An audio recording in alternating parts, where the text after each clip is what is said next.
மாண்புமிகு உறுப்பினர் திருமதி பிரேமலதா விஜயகாந்த் அவர்கள். சட்டப்பேரவை தலைவர் அவர்களே, முதலமைச்சர் அவர்களே, எதிர்க்கட்சி தலைவர் அவர்களே, இந்த அவையிலே வீற்றிருக்கும் அனைத்து சட்டமன்ற உறுப்பினர்களுக்கும் முதல் கண் வணக்கத்தை தெரிவித்துக் கொள்கிறேன். இன்றைக்கு சட்டப்பேரவையிலே பேசப்பட்ட இந்த தீர்மானம் ஒட்டுமொத்த தமிழக மக்களின் வாழ்வாதாரத்தைக்கும் மிக முக்கியமான ஒரு தீர்மானம்.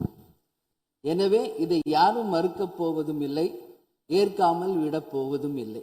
தமிழ்நாட்டிற்காகவும் தமிழக மக்களின் அத்தனை உரிமைக்காகவும் ஒட்டுமொத்த தமிழகமும் ஒன்றாக தான் இருக்க போகிறோம், அதற்காக போராடப் போகிறோம். ஆனால் நாம் சற்று இதை பற்றி யோசித்தால், சுதந்திரம் வாங்கின காலத்திலிருந்து இன்றைக்கு வரைக்கும் காவேரி பிரச்சனையும் முல்லை பெரியாறு பிரச்சனையும் தமிழக மீனவர்கள் பிரச்சனையும் தொடர்ந்து பேசிக்கொண்டுதான் இருக்கிறோம். ஒழிய எதற்கும் இதுவரைக்கும் நிரந்தரமாக தீர்வு ஏற்பட்டதாக ஒரு வரலாறு இல்லை என்பதை நிச்சயமாக இந்த நேரத்தில் நான் பதிய வைக்க விரும்புகிறேன். இதற்கு எந்த குறிப்புகளோ படிக்க வேண்டிய அவசியம் இல்லை. இது உணர்வு, நம் மனதிலே ஆழமாக இருக்கும் நம் உணர்வை பதிய வைக்க வேண்டிய இடம் இந்த சட்டமன்றம். இந்த சட்டமன்றமே தமிழக மக்களுக்கானது. தமிழக மக்களின் வரி பணத்தில் நடத்தப்படுவதுதான் இந்த சட்டமன்ற இந்த கூட்டங்கள் எல்லாம்.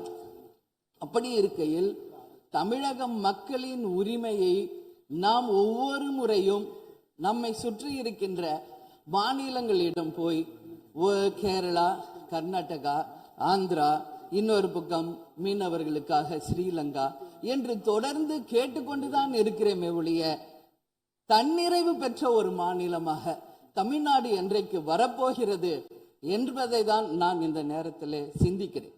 ஏன்னா நம்மை சுற்றி இருக்கின்ற நமது தலைவர்கள் எல்லாருமே இந்த பிரச்சனைக்காக, அம்மையார் புரட்சி தலைவி ஜெயலலிதா அவர்கள் காவேரிக்காக உண்ணாவிரதம் இருந்தாங்க, முதலமைச்சராக இருந்தார். கலைஞர் அவர்கள் இதற்காக பல போராட்டங்கள் நடத்தினார். அண்ணன் ஸ்டாலின் அவர்கள் பல தீர்மானங்களை நிறைவேற்றி இருக்கிறார்கள்.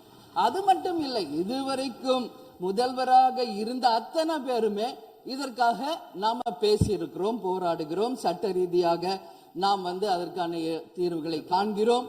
அது மட்டும் இல்லை, காவிரி மேலாண்மை ஆணையம் ஒரு தீர்ப்பு சொல்றாங்க, உச்ச நீதிமன்றம் ஒரு தீர்ப்பு சொல்றாங்க.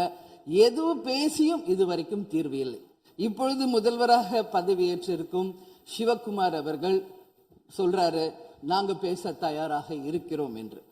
நமது முதல்வரும் சிவகுமார் அவர்களும், நான் என்ன சொல்றேன், இது எல்லாரும் மக்களுடைய, இப்போ இந்த அவை இது முக்கியமான சட்டமன்றம். இங்க வந்தவொன்னு எல்லாருக்கும் என்ன கொடுக்குறாங்க?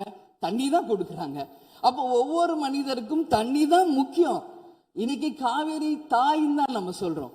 ஒரு தாயின் ஒரு குழந்தைக்கும் எப்படி தாய்ப்பால் இன்றியமையாதோ அது பாருங்க, அத்தனை பேரும், அது விவசாயிகளாக இருக்கட்டும், குடிமக்களாக இருக்கட்டும், இங்கு மிக முக்கியமானது குடிதண்ணீர். நீரின்றி அமையாது இவ்வுலகு. அதனால முதல்வர் அவர்களே, உங்களை நான் கேட்டுக்கிறது, எப்படி மின்மிகை மாநிலமாக தமிழகத்தை உருவாக்கணுமோ அது மாதிரி மின்மிகை நீர் மேலாண்மையை நாம் நிச்சயம் உருவாக்க வேண்டும் என்று கேட்டுக்கொள்கிறேன்.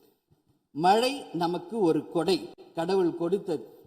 அதற்கு இனி வர இருக்கும் மழை காலத்திற்கு முன் அதற்கான தீர்வுகளை நாம் ஏற்படுத்தி எங்கெல்லாம் தமிழ்நாட்டின் நதிகளை இணைக்க வேண்டும். சும்மா நம்ம போய் பக்கத்து ஸ்டேட்டுக்கிட்டே தண்ணி கொடுங்க, டேம் கட்டாதீங்க கேட்டுக்கிட்டே தான் இருக்கோம், எதுவுமே நடக்கல.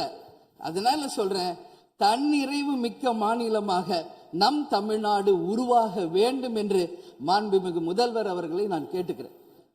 தமிழ்நாட்டில் இருக்கிற நதிகளை நாம் இணைப்போம், எல்லா இடத்துலையும் தூர் வாருவோம். வரப்போகும் மழைக்காலத்திற்குள்ள அந்த நீரை எப்படி சேமிக்க வேண்டும் என்பதை நாம முடிவு செய்யணும்.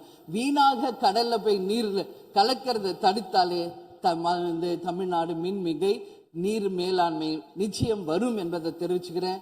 இதுல யாருக்கும் எந்த மாற்று கருத்தும் இருக்காது. தமிழ்நாடின் உரிமை என்றைக்கும் நாம் விட்டுத்தர முடியாது. முன்னொரு காலம் புரட்சி கலைஞர் கேப்டன் எதிர்கட்சி தலைவராக இருந்தபோது தமிழகத்தின் பிரச்சனைக்காக அனைத்து கட்சியும் ஒன்று திரட்டி டெல்லிக்கு சென்று பிரதமரை சந்தித்து தமிழக மக்கள் சார்பாக கோரிக்கை வைத்தார். அதுபோல் தேவைப்பட்டால் அனைத்து கட்சியையும் நீங்கள் ஒன்றாக அழைத்து சென்று தமிழக மக்களின் உரிமையை நிலையாக உறுதியாக நீங்கள் நிலைநாட்ட வேண்டும் என்பதை நான் கேட்டுக்கொள்கிறேன். எனவே தேசிய முற்போக்கு திராவிட கழகம் என்றைக்கும் தமிழ்நாட்டின் உரிமைக்காகவும் தமிழக மக்களின் உரிமைக்காகவும் உறுதியாக மேகதாதுவில் அணை கட்டக்கூடாது என்பதிலும் எந்த மாற்று கருத்தும் இல்லை. தீர்மானத்தை வரவேற்கிறேன் என்று கூறி அமர்கிறேன். நன்றி, வணக்கம்.